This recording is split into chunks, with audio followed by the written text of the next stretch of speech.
What moves the heart of an ordinary Australian to help someone they've never met? As the conflict in Palestine and Lebanon continues, Australians from all walks of life are answering this call, but in different ways.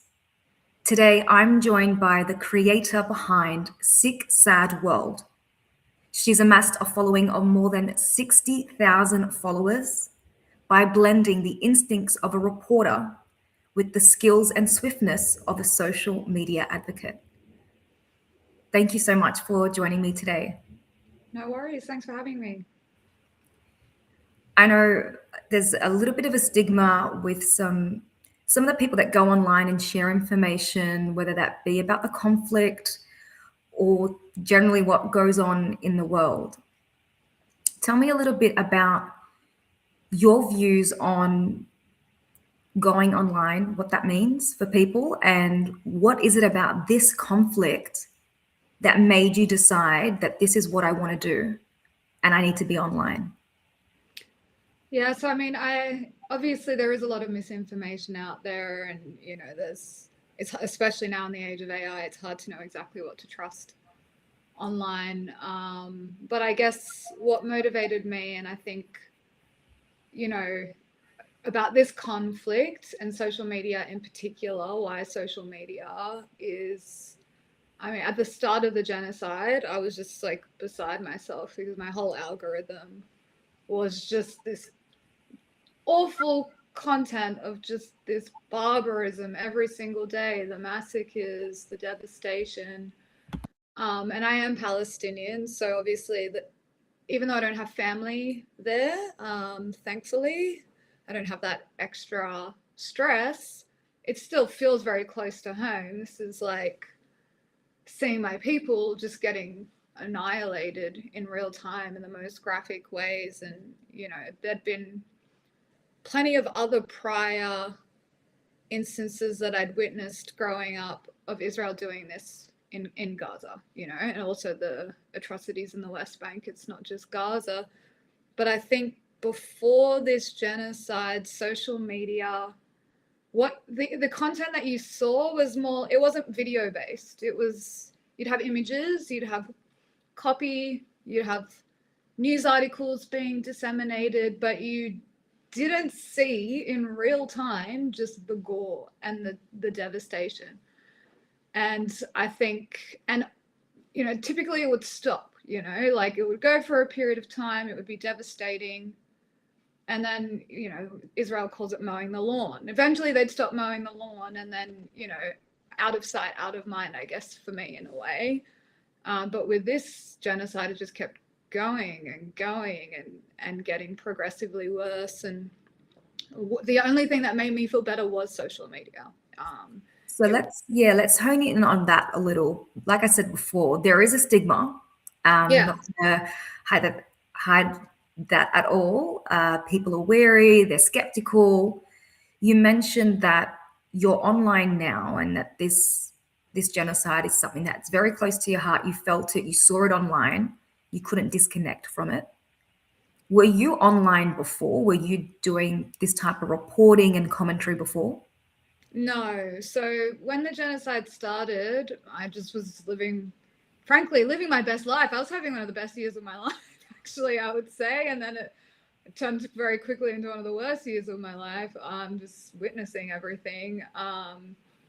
And like for that first 3 months, the only thing that made me feel better was seeing people raise awareness about what was happening on social media and educating the masses, not just on what was happening then, but the history of Palestine and Israel and all the context. Like context is, and so often missing when you look at the mainstream media reporting and coverage. And I felt like I was going crazy because I'd see what was happening, but then I'd read the news and they would just routinely dehumanize Palestinians and manufacture consent.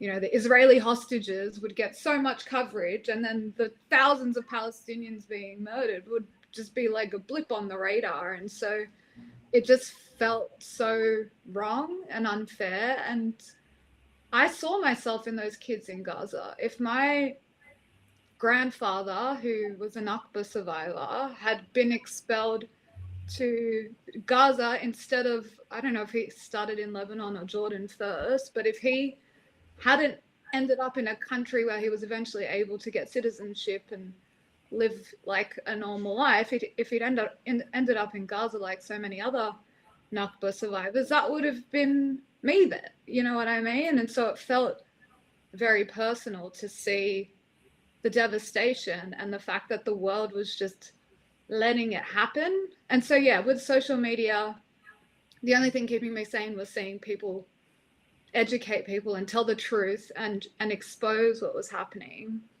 And eventually, after 3 months of watching it all, I was feeling like I was going crazy. And I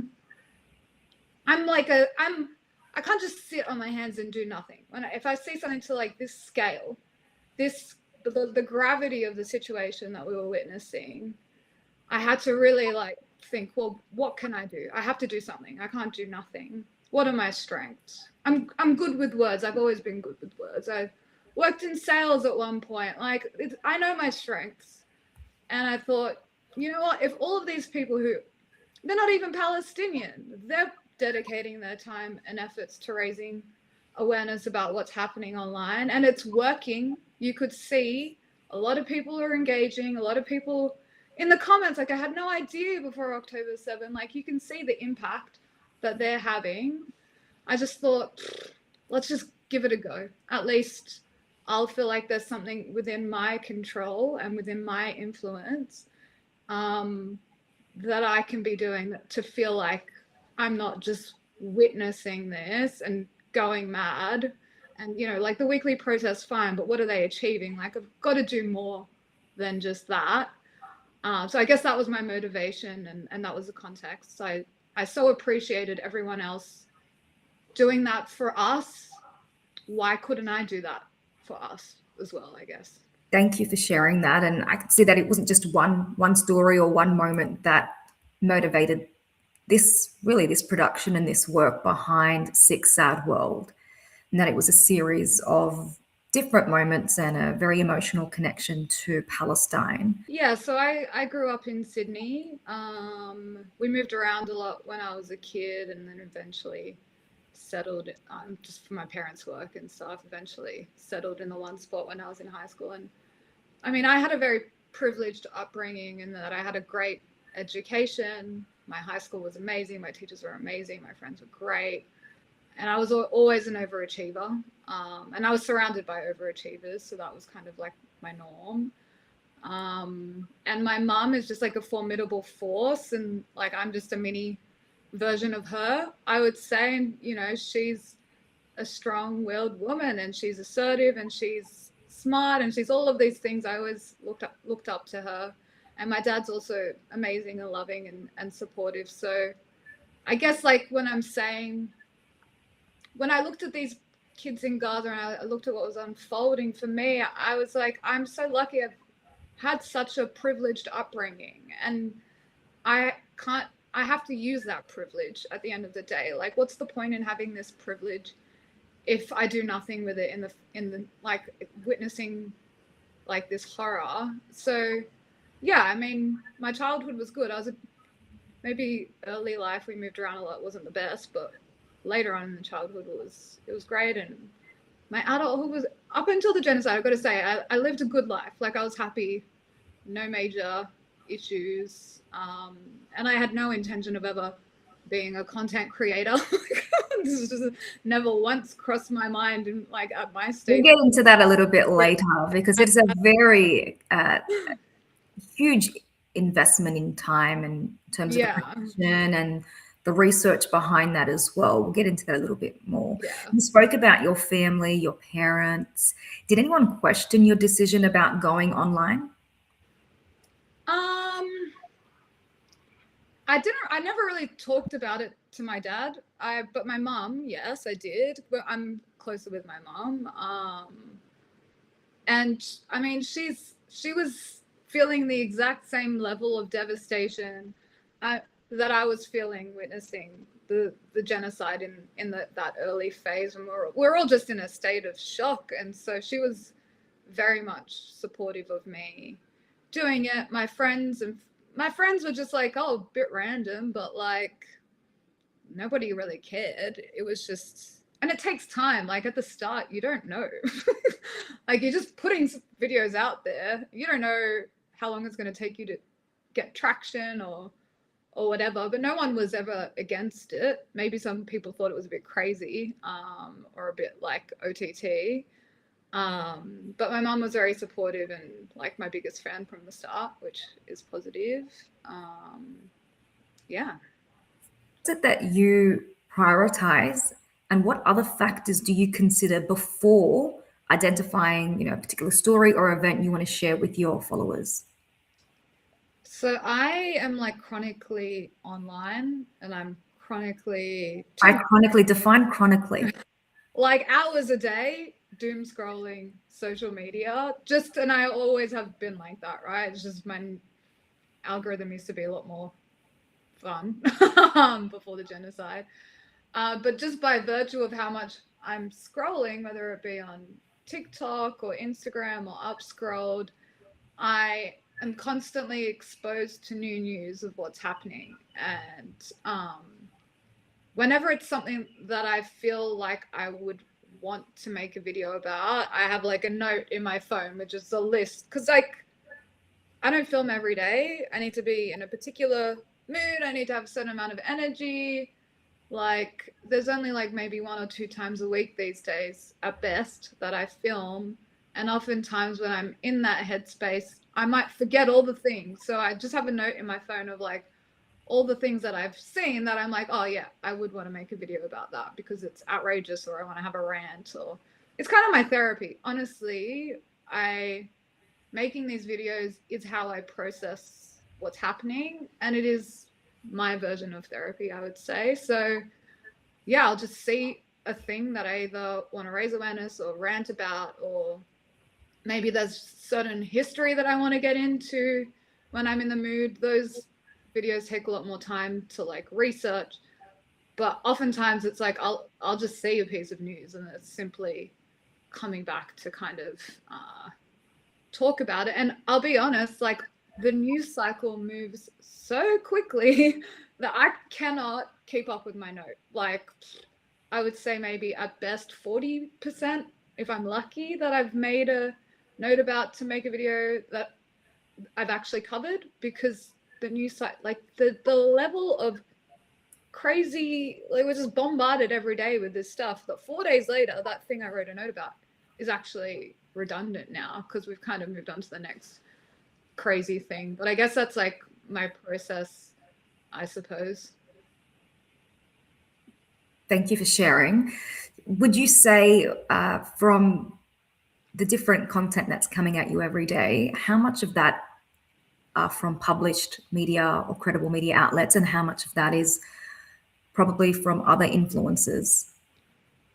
Oh, I don't follow mainstream news for obvious reasons. I follow a lot of independent news outlets. We've got some great independent news outlets in Australia and also globally. So I get a lot of news from the independent news publishers, and I also get a lot from creators and influencers. I'd say it's probably 50-50, to be honest. But if I see an influencer or creator raising awareness about something that I would want to raise awareness about too, I usually look for the news source that is relevant to that thing. Like if anyone who watches my videos knows that I love a green screen. I'll screenshot the thing and then I'll talk about it, because it also just helps me remember what on earth I'm talking about when the screenshot's behind me, and it helps me make sure I'm not getting the facts wrong. So yeah, even if it's a creator or influencer, I will try to find a source. There's probably been like a couple of times where the thing that I've screenshotted was wrong, and then I've realized, hey, actually that thing that I looked legit was not legit. The statistic was wrong or whatever, and then I've just archived that video. So I really do, I'm much more mindful now after that happened a couple of times of like try to find like a proper source. If I see the piece of news on Instagram, find a source that's actually wherever they found that information. Don't just trust it. Even yesterday I saw something that was clearly not true, but 16,000 people liked it. Like, it's hard to know what's real or what's not. So yeah, I do try to find like a proper news outlet when I'm especially when I'm spreading news. That's really good to know. And I think one of the strengths behind the content that you produce, moving beyond the influencer category and into blending the reporting and then obviously that advocacy that we're seeing more and more of online. We haven't gotten into the emotional side of things. You've just posted something online, it's taken a lot of time and effort. There's obviously the formalities of production and then the distribution. You've come back now, you've disconnected. How are you feeling emotionally? I think like it's changed over time. And I think it's changed as I've changed over the course of the genocide. I really struggled a lot in that first year and a half. And like, I think I've kind of maybe numbed a little now, as bad as that sounds. Like I did see like a psychologist and she called it vicarious trauma, which I think is what anyone who's watching or has watched what's going on would know. But I feel much more myself lately. I feel like I joke that being a content creator, influencer, whatever you want to call it, is like my second unpaying job, which if for the amount of time, effort and dedication that it requires, it is essentially a second unpaying job. So I'm better able to just rant about the thing, edit it, post it, and watch a mindless reality TV show after and unwind. Like it's not too hard for me to jump from one thing to another. Whereas I think in the earlier days of the genocide, it was just hard for me in general in life to mentally disconnect from, it's not just content creation, but everything that I was witnessing and the entire genocide. I was like very disillusioned. And I think I lost my happiness for quite a while. I kind of lost myself a bit in it. But I saw maybe like a year and a half in a really amazing interview with Miriam Margolyes, who's a hilarious Jewish comedian.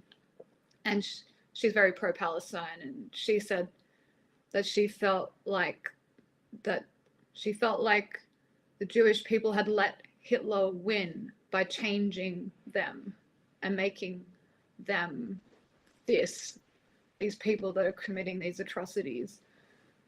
And I was like, I think that really resonated with me, because I was like, I don't want Netanyahu and all of these war criminals to win by changing me and taking away my joy and making me feel guilty about living a happy, privileged life outside of this work that I'm doing. And that was, I guess, like a mindset shift. So I think I'm now better able to compartmentalize, better able to kind of just like deal with it all. And so yeah, now when I post, that's me doing my bit, back to normal life, back to trying to just be happy, I guess. And it's clearly not something that can happen instantly, but a journey that takes time. I probably should have seen a psychologist a little earlier in the gen. I was way too late. I'd kind of figured a lot of it out for myself. And one thing I did kind of realize when I was talking to a psychologist, maybe like 2 years into the genocide, was, hey, actually, creating this content is my vehicle for, like, I sleep at night knowing I'm doing my bit. I used to have guilt, and I used to be constantly like, am I doing enough? Am I doing enough? Is there more that I could be doing? And now I know that I'm doing enough. I know that I'm doing more than 95% of people, and I'm doing my bit. So I can, I suppose, for my own sake, that guilt went away, and like I'm happy. I'm happy that I'm doing this, even if it's a lot of work and effort. Like, people are so kind. People thank me all the time. And I know I'm having my little impact. There's 20 There's so many people out there. If we all just picked one thing that we're good at and we dedicated enough time and resource to doing that one thing to help free Palestine, we will free Palestine. So at least, you know, I figured out my thing, and I'm proud to say I'm gonna, like, nothing's gonna stop me. I'll keep going. Thank you for your work and your effort. Having contributed to the humanitarian action going on for Palestine and Lebanon, what is it that you would want other Australians to understand about the human side of war and conflict? All of these, like, when you read the mainstream media, they just reduce Palestinians, Lebanese people, Iranians, or everyone to statistics, and we're not humanized. And like, so many kids, like, they've lost their limbs, they've lost their entire families. Like, it's, the scale of the devastation is so hard to wrap your head around. And once you see it and once you understand it, you can't go back. And, you know, I wish more people saw it, because there's plenty of people whose algorithms are just cute cats and dogs or whatever it is that they love, like fashion or whatever. And the only news that they're privy to is from the mainstream media, and they love to just kind of sanitize everything. So I don't know. I think it's just like, remember that every one of these statistics has a story, has a family, has a life. Every one of these orphans, like, is a human being who is going to, like, we cannot underestimate the level of intergenerational trauma that will, like, for generations, what's happening right now, the impact will be felt. And I think anyone living in the West, it's easy to think, oh, that's a faraway conflict, it doesn't impact me. But look at what's happening at home in Australia right now. Our democratic freedoms are being stripped away. Our right to protest, our right to free speech, our academic freedoms. This is impacting us here and now. And once you lose those freedoms, it's incredibly hard to get them back. So I think even in a selfish way, even if people don't care about Palestinians or Lebanese people that much, they should probably wake up and see how all of this is impacting their democratic freedoms at home as well. Can we stay in contact or stay connected with you after the interview? Well, I'm on Instagram, I'm on TikTok, I'm on Upscrolled. It's Sick Sad World, but with double vowels, double I, double A, double O. And yes, it is a Daria reference if you're a Daria fan. But yeah, social media, that's where I live essentially. Again, thank you so much for joining me today. And from everyone here at the Oz Arab Media team, please stay connected. It's a really, really important time for a lot of people in our community. So don't hesitate to reach out to our team to share your stories, or if you have any other ideas on what we should be covering during this really, really challenging